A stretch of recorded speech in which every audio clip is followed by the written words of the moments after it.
ఓం శ్రీ మహాగణాధిపతి నమః. శ్రీ గురుభ్యో నమః. సింహరాశి వారికి ఈ నెల 21 నుంచి 31/1/2026 వరకు వీరికి ఎలా ఉండబోతుందో ఇప్పుడు వివరంగా తెలుసుకోబోతున్నాము. ఈ 10 రోజులు మీకు పోరాటం, కానీ చివరికి విజయం మీ వైపే. ఈ సమయంలో మీకు సూర్యుడు, బుధుడు, శుక్రుడు, కుజుడు 6వ ఇంటి ఉండడం వల్ల శత్రువులపై మీకు విజయం ఖాయం, అడ్డంకులపై విజయము, ఉద్యోగస్థంలో స్థిరత్వం స్పష్టంగా కనిపిస్తోంది. మరి ప్రొఫెషన్ పరంగా చూసుకుంటే ఆఫీస్ పాలిటిక్స్లో ఎన్ని ఉన్నా మీదే పైచే సాధిస్తారు. మీ పనితనం అధికారుల దృష్టిని ఆకట్టుకుంటుంది. పోటీ ఎక్కువైన విజయం మీదే. జాబ్ చేంజ్ ట్రై చేస్తున్న వారికి అడ్డంకులు తొలగుతాయి. విజయావకాశాలు మీవే. ప్రభుత్వ ప్రైవేట్ ఉద్యోగాల్లో ఉన్న వారికి చాలా సేఫ్ టైం ఇది. మరి విద్యా పోటీ పరీక్షల్లో ఉన్న విద్యార్థులకు, పోటీ పరీక్షలు రాసే వారికి చాలా మంచి ఫలితాలు కనబడతాయి. చదువులో అలసట ఉన్న చివరికి సక్సెస్ మీదే.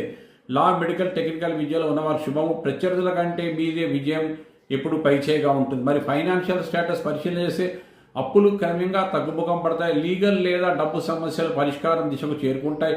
ఖర్చులు ఎక్కువైన చేతిలో డబ్బు నిలుస్తుంది. సర్వీస్ ఆధారిత ఆదాయం మీకు చాలా అద్భుతంగా ఉంటుంది. మరి ఆరోగ్యం పట్ల కొద్దిగా శ్రద్ధ వహించిన సమయం. గ్యాస్ట్రిక్, బీపీ, తలనొప్పి వచ్చే సమస్యలు ఉన్నాయి. దానికి పరిష్కారం అనునిత్యము సూర్య భగవానికి అర్ఘ్య ప్రదానం చేయండి. మీరు కనుక మా వీడియో నచ్చితే ఈ వీడియోని మీరు సబ్స్క్రైబ్ చేయండి, లైక్ చేయండి మరియు షేర్ చేయండి.